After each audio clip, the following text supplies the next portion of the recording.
Thanks for staying with us. Now let's talk about what the APC presidential candidate would do differently. $11.6 billion we are told have been spent on foreign education in 3 years in Nigeria. CBN puts the figure at $221 million in 3 months last year. Mr. Oyalowo, I'm looking at the APC manifesto. We've heard about the promise of restructuring tertiary institutions, student loans, special education funds, and things like that. What is the APC promising to do differently? Imagine putting all of those money into the Nigerian economy. It will not only save our education, it will deliver Nigeria from many of its economic woes. Like I said earlier on, if you say our education system has collapsed, I just saw the United Kingdom advertising for Nigerian teachers to come and take over their own teachers that have all left and went to Singapore. So we have to always put a context to everything. We have challenges, but I will not agree that our education system is as horrible as they are making it, because if it was that bad, the UK will not be asking our teachers to come and teach their children, because their own people have left. They did what they call Brexit, and it has affected them now. So they are looking for nurses, doctors, and teachers from Nigeria. Now let's talk about education. Have you taken your time to do a comparative analysis of how much you pay to become a graduate in Nigeria compared to how much you pay in the UK or let's say the US, because those are the two countries that we like to compare ourselves with? Now, if you look at that, you will understand that the challenges are there. If I'm going to tell you why somebody thinks it's better to go and study abroad, he will tell you because of ASU strike, and that makes a lot of sense. So what the Asiwaju government plans to do if he becomes a president, or when he becomes a president, God willing, is that you will devolve the federal government from fully shouldering the burden of tertiary education. Like I was explaining to a friend yesterday, the United Nations standard is that you must give free education for the first 9 years. So that is from primary 1 to 6, then to JS 1 to JS 3. It is a must. It's a human right. You cannot deny anybody that. Children must be given free education from primary up to JS 3, by force, by fire, whichever way you want to look at it. However, from that point, it becomes a choice. If you can afford the rest, yes. If you cannot afford it, then there should be some other ways to train them. So what Asiwaju is looking at it now is that we'll have a system where university will be self-autonomous completely, so you won't have ASU strike any longer. And how you will make it out is, one, you will have people taking loans to study for a degree, if they want to study for degrees. And then people will have to also be rational, look at what you think will better your life economically. Because somebody just wakes up today and then he decides that he wants to study the history of foreign languages. And then he comes out and then he's very angry that he didn't get a job in CBN. So you see, we need to also put a context to it. You can have graduate, but how applicable is your certificate to the real world? So those are the things that will be restructured. You have people going to school, rather than expect government to pay for the education, you will be able to take a loan. And then he has also said, for those who distinguish themselves, you will have system of paying back in a way that will work for you. And also, our young people, some of the things that attracts them to go to, maybe let's say a country like Canada, is the ability to own their homes and have the good things of life. Don't be deceived. If your friend traveled today in 6 months, he tell you, I bought my first house in Canada. He didn't pay for the house in cash like we have to pay here. What he has done is that there's a system that works. If you have a good job, you have a mortgage.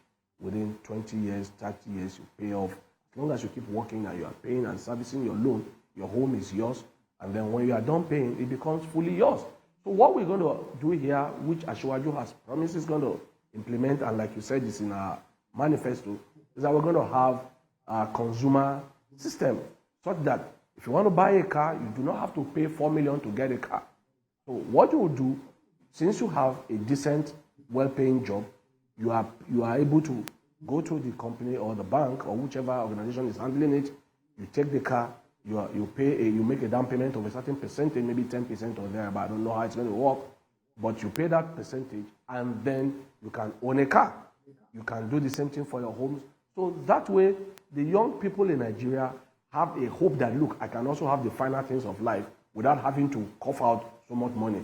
What causes corruption and make people live with anger is the fact that there are things that they need to live with, but they are not able to afford because our system is so horrible. I mean, how do you expect somebody who wants to buy a house to go and live for 50 million naira overnight? Automatically, he either commits a crime or is angry and he wants to run out of the country. Because the same house in the United Kingdom or in Canada, he will buy and doesn't have to pay. He will pay in installment over a certain number of years. So those are the things that is in our manifesto. I hear you, Mr. Oyalowo. You will be able to get the final things of life about without having to pay overnight for it. If you can hear me, let us talk about the number of out-of-school children. 20 million as at October last year. That's 9.5 million more than the figures from 2 years ago, according to UNESCO. What is Asiwaju promising to do differently from what we have seen in the past 7.5 years in that regard? Okay, for the number of out-of-school children, like I told you, the World Bank now, or United Nations, sorry, has made it mandatory that children of a certain age, from primary one, what you will call primary one, in some countries they call it year 1 to year 9. That is from 1, or primary 1 rather, to GS3. It must be free. Education must be free for such kind of people. So what Asiwaju will do is we'll partner with state. You know, primary education is clearly under the state and local government. We must also remember this. So states will be actively encouraged to take in children for free. If you make education free, then you can now make a law to criminalize. Because that is what Nasir El-Rufai, the governor of Kaduna State, His Excellency Nasir El-Rufai, did in Kaduna State. He criminalized not putting your child in school. So we will make a law to criminalize it. If you have a child and you did not put him in school and you are caught, you will be jailed for a certain number of years because it is completely child abuse and a human rights violation for a parent to refuse to put their children in school. So because I'm not Asiwaju, but Asiwaju will work with the state government to ensure that free education is provided for this level that I've mentioned. And then a law will be made by encouraging the National Assembly to criminalize. And then state assembly must also walk along because, like I also said, it is not a federal problem, it's a state issue. So state will be encouraged to make it a criminal offense to refuse to put your child in school if the schools are already made free. And then what you can now do is you have incentives, maybe free books, free uniform, or even free lunch, like the government, this current government practice. I don't know whether they are still doing it now, but at the time they made school feeding an issue, and it actually at the time brought down the number of out-of-school children. So those are areas that we will look at and then ensure that children are given their right. And please don't forget, I talked about responsibility of the parent. If you are listening to me, please let's speak to ourselves. If you know you can only cater for 2 children, please give back to 2 children. People must not hang their irresponsibility solely on government. Government will only do as much as government can do. A father and a mother must also bear the responsibility. We can sit down from here till tomorrow and talk about the number of out-of-school children. But as long as people are irresponsible, people who earn maybe minimum wage or even something just above minimum wage are deciding to flood the environment with children and they think they will come and hang their problem on anybody, it's not going to work that way. Everybody should be encouraged to have the number of children that they can fully and successfully cater for, at least up to secondary school level, so that we will have Mr. less discombobulation in the system, and then we can have a system that works for everybody. You have raised another very important issue, but we're going to attempt to take a few calls to react to this conversation, and if it's possible to get one final thought from you. after the calls. But you've also raised a very important issue about people giving birth to children. I mean, if you check, science will tell you that poor people are liable to give birth to more children. So it falls back to government whose responsibility is the welfare and security of the people. If the people are poor, if there are 130 million poor people, you expect them. What do poor people do with their time? They make children, they make babies. When you engage them with profitable and productive work, then you can begin to look at, considering a more responsible reaction from them. But the phone lines are showing on the screen. Just a minute, Mr. Oyalowo. Let's try to take some reactions from our viewers as to what they think about the ongoing immigration crisis in Nigeria, where we have thousands of young, upwardly mobile, skilled people who are leaving this country in drove, and also the implication on the economy, particularly, there are stories as to a whole department in the workplaces, you just wake up and then the whole place is empty because they have relocated to a better country. There's also an ongoing plan by governments in the UK and Canada. There is a system now in place welcoming skilled Nigerians in the area of technology into their own country. Mazi Okorafor has called in from Abia State. Good morning, Mazi. Good morning, Mr. Nixon. Good morning, our brother on Sky. You see, there's something I want us to look at. Every year, as of starts of out of school, the number they have just given us just a week ago is higher than any other thing. Now, Nigerian students have been abandoned at least every day. Statistics scientifically have shown that every day 3,000 children have been abandoned in Nigeria. Where are their parents? How do they get pregnant? This is what the government should be thinking about. Now, that one notwithstanding, we have seen what is happening now. Schools have resumed the whole 36 states, including Abuja. Now, statistics have also shown that up to 65% of children are still at home because of school fees. How do we handle such a situation? Because that is why, like what your guest was saying about the terms of demography of a family, of a community, we are not looking at it. Because every day we are talking about increasing. And the minimum wage is still stagnant. And the cost of living continues increasing. How do you, even the Japa we are talking about, I'm telling you, there's no government in this country that will stop that issue of Japa unless we make sure that the youth, at least 60 or 70% youth, are gainfully employed. Not a question of collecting maybe 1 million or 600, at least have a minimum wage. I think it is the government and the branch to that. Please take care of yourself. Either you have 2 children or a child, minimum 1 or maximum 2. It was even the 3 we are talking. It's still expensive. And we're looking at now universities. I want to find out from our guests. Universities have started increasing school fees. How do we tackle it?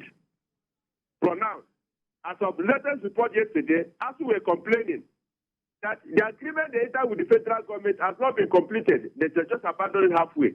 How do we handle that issue? As some schools they are writing exams, some schools are still waiting. Is that what we are going to face? So that is why. Thank you, Mazi, for your contribution. That's your time. So there's a lot of talk about the response of government in the areas of huge concerns for Nigeria.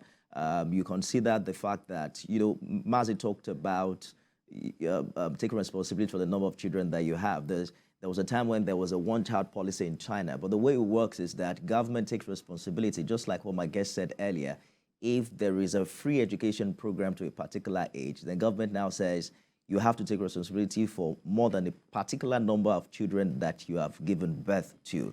But when there are no structures on ground to take all of these responsibilities off the people, it's hard to tell people the number of children that they give birth to. Yakub has called in from Dokweme. Good morning.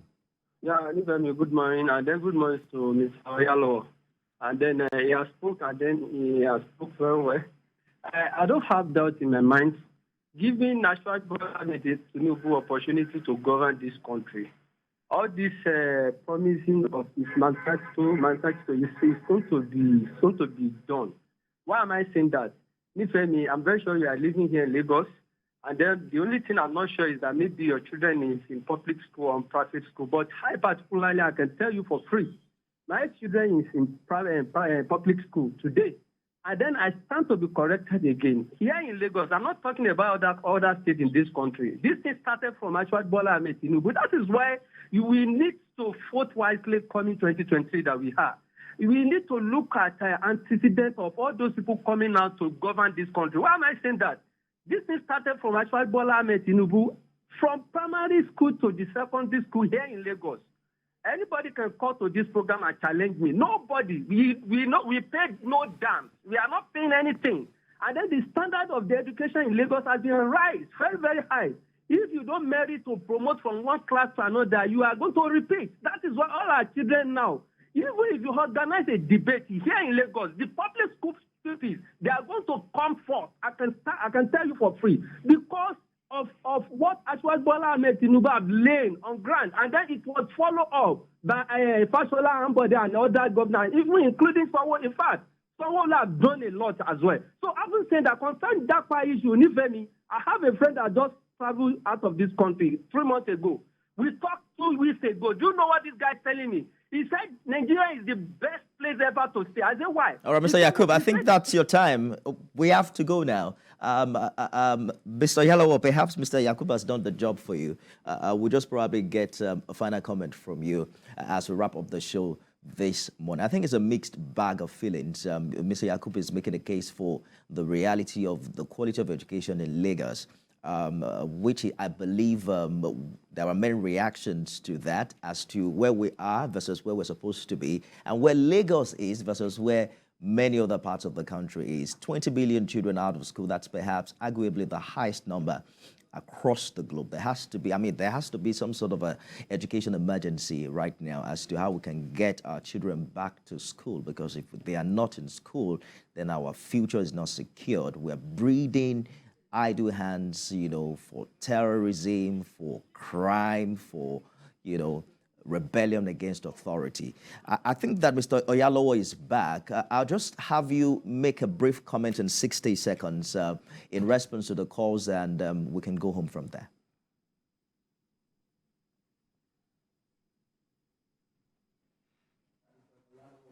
I'm asking for your final comment on the show, Mr. Oyalowo. Can you hear me?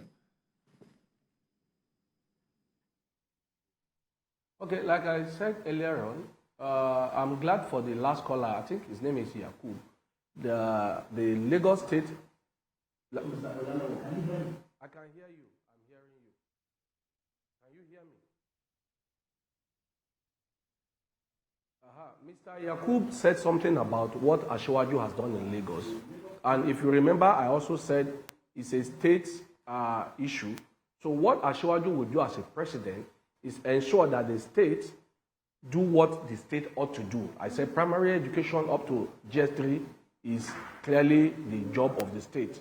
So Asiwaju will ensure that the state offer free education to children of a certain age, so that they can enjoy what they need to enjoy. And also, we will ensure that the universities that is not under the purview of our state get what they need to get. Let there be autonomy, so that those who can afford to go to university will go to university, and then we will not have all this disruption. So the plans are there to make it better. Asiwaju gave free education when he was a state governor. Up to secondary school, he paid WAEC and NECO fees of every child, irrespective of where you come from. So I believe under Asiwaju's government, we are going to have a better deal for children in schools and for young people who want to work, because the plans are already there. Money. I wish I had it. I'm afraid we have to go now, Mr. Oyalowo. Perhaps we'll have some other time to discuss this further. Mr. Oyalowo is a member, Public Affairs Committee of the APC Presidential Council. Thank you so much for joining the program. I am Nifemi Oguntoye. We'll be back next week, God willing, and we're also counting down to the return of the veteran, Uncle Yuri, on the show. So you should look forward to it sometime later next week. Bye for now.